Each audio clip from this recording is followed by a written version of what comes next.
I never imagined that a simple camping trip in Big Bend National Park could change my life forever. I had always been drawn to the mysterious, and the idea of venturing into the remote, rugged landscapes of Texas held an irresistible allure. My friends, Sarah, Luke, Denise, Marvin, and I, had planned the trip with a mix of excitement and trepidation. Marvin's encyclopedic knowledge of local legends, Sarah's intuitive connection with nature, Luke's skeptical rationality, and Denise's vivid, sometimes unsettling perceptions of the world all combined to create a dynamic that promised both camaraderie and conflict in equal measure. We arrived at Big Bend on a crisp, late autumn afternoon. The fading sun cast long, eerie shadows across the desert, and the vast expanse of the Rio Grande winding its way through the rugged terrain set our hearts racing with anticipation. We had chosen a secluded spot along the riverbank, a place steeped in local lore, where ancient Native American symbols were said to be etched into the rock formations, and where the wind itself seemed to whisper secrets of the past. Marvin had been particularly insistent that this was the very heart of the land's dark history, a place where sorrow and beauty intertwined. As we set up our camp, I couldn't shake the feeling that we were intruding on something sacred and long forgotten. Sarah moved quietly among the trees, her eyes constantly scanning our surroundings as if she could sense the pulse of the land itself. Luke, ever the pragmatist, grumbled about the inconvenience of setting up camp in such a remote place, but even he couldn't hide the thrill in his voice. Denise, her hands trembling slightly as she hung up a string of fairy lights, kept glancing over her shoulder as if expecting something to emerge from the shadows. That first night, as the campfire crackled and we huddled close under a starry sky, the atmosphere began to shift. I was jotting down notes in my journal when I first heard it, a soft, almost imperceptible whisper carried on the wind. At first I dismissed it as the rustling of the desert brush, but soon I realized that the voices were too distinct, too mournful to be mere wind. They seemed to rise and fall in a pattern, like a plea for help or a warning of impending doom. The following morning, the unsettling signs multiplied. I woke early to find strange, large footprints circling our campsite. They were too big to be those of any human, yet they bore a resemblance to a bipedal gait, a monstrous distortion of something familiar.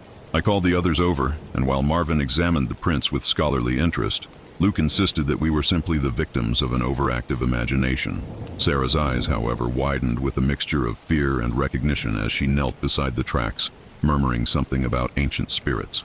Denise seemed visibly shaken, clutching a small notebook as if it contained secrets too dangerous to be shared. That night I found myself keeping a solitary watch by the dying embers of our fire. The desert was unnervingly silent, and the shadows seemed to stretch longer than they should under the light of the full moon. Then I saw it, a fleeting glimpse of movement at the edge of the firelight. A gaunt, shifting figure lurked just beyond the reach of our glow, its form contorting between that of a twisted humanoid and something animalistic, something that defied explanation. I blinked, and when I opened my eyes again, it was gone, leaving only the imprint of its presence in the disturbed dust. My heart pounded in my chest as I tried to make sense of what I had seen. In the following days, the entity made its presence felt with increasing intensity. At dawn, we would find claw-like marks carved into the nearby rocks, as if by an unearthly talon. The air grew unnaturally cold in certain pockets of our campsite, and a dense ghostly mist would sometimes creep in from the Rio Grande, swallowing the landscape in an eerie, impenetrable shroud. The wildlife, too, behaved strangely. Small animals scurried away in terror, and even the birds fell silent as if in mourning. Marvin, ever the historian, began to share more of the local lore with us. He spoke of ancient rituals performed by Native American tribes, desperate attempts to appease restless spirits and keep malevolent forces at bay. According to him, the land had once been a place of both profound beauty and deep sorrow, a land where the cries of the wronged still echoed in the wind. He suggested that our entity was not simply a ghost, but a manifestation of the land's dark past, a creature that embodied centuries of injustice, grief, and betrayal.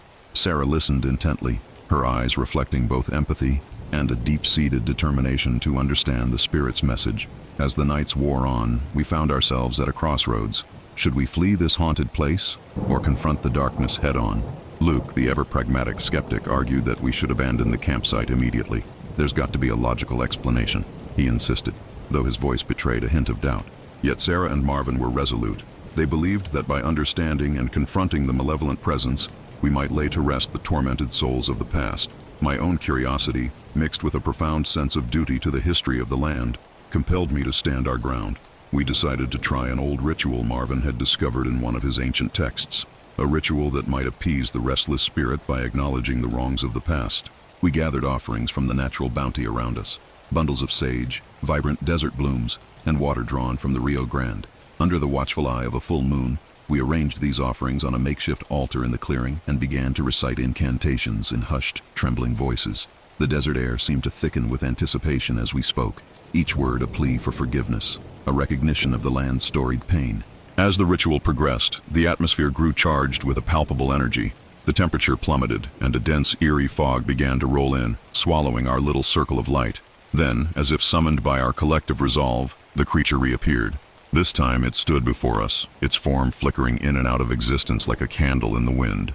Its eyes burned with an intense, sorrowful light that seemed to pierce straight through us, and its features shifted between the contorted visage of a tormented spirit and the innocent, fleeting shape of a lost child. In that moment, it was impossible to tell whether we were facing a malevolent force or the anguished ghost of a tragic past. The creature circled our makeshift altar slowly, almost reverently, leaving behind a trail of disturbed dust and a lingering, bitter scent of decay. It made no verbal sound, yet its presence was a powerful, silent indictment of centuries of injustice. The scars it left on the rocks and trees were not random. They told a story of ritualistic violence, of ancient curses wrought by desperate hands. In its silent communion with the land, the creature conveyed the deep-seated grief of an ancient people, a people whose voices had been stifled by time and neglect. For what felt like an eternity, we stood there, caught between fear and compassion. I felt an overwhelming urge to understand, to honor the history and the pain that the creature embodied. The ritual we had performed was not enough to fully quell the malevolent energy, but it did create a bridge, a fragile, tentative connection between our world and the tormented spirit before us. I could see in its shifting eyes a silent plea for recognition, a call to remember the injustices inflicted upon this land. Marvin's whispered words of ancient lore filled the night, and Sarah's steady presence lent me the courage to reach out, both physically and metaphorically, to this otherworldly being. It was in that charged silence that the creature did something unexpected. It slowly retreated into the fog, its form dissipating as if it were nothing more than a fragment of our collective imagination. But as it faded away, it left behind a profound sense of melancholy and an indelible message etched into our souls. It was not merely a demon to be vanquished or a ghost to be exorcised. It was a tragic reminder of a land steeped in sorrow and a history marred by betrayal. We had not banished it with force. We had acknowledged its pain, and in doing so, we had forged a fragile truce with the past. In the days that followed, our camp was quieter. The strange occurrences diminished, and the oppressive weight of the supernatural presence slowly lifted, replaced by a lingering sadness that seemed to emanate from the very earth itself. We eventually decided to pack up and leave, not because we were defeated by fear, but because we felt that we had reached a necessary closure, a silent agreement that some wounds could only be healed by moving forward, yet never forgetting the past. Luke, once our staunch advocate for immediate escape, seemed subdued, his skepticism tempered by the undeniable truth of what we had witnessed. Denise, who had been so anxious and jittery at the outset, now sat in quiet contemplation, as if absorbing the gravity of the land's sorrow.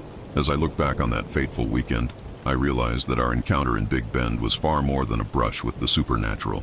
It was a journey into the heart of a place scarred by history, where the echoes of pain and the yearning for redemption still resonate. The creature, with its shifting, anguished form, was a mirror reflecting the dark underbelly of human history, a history of broken promises, of exploitation, and of the relentless struggle for dignity. Its presence was a reminder that the land itself remembers every injustice, and that every scar on its surface is a story waiting to be told.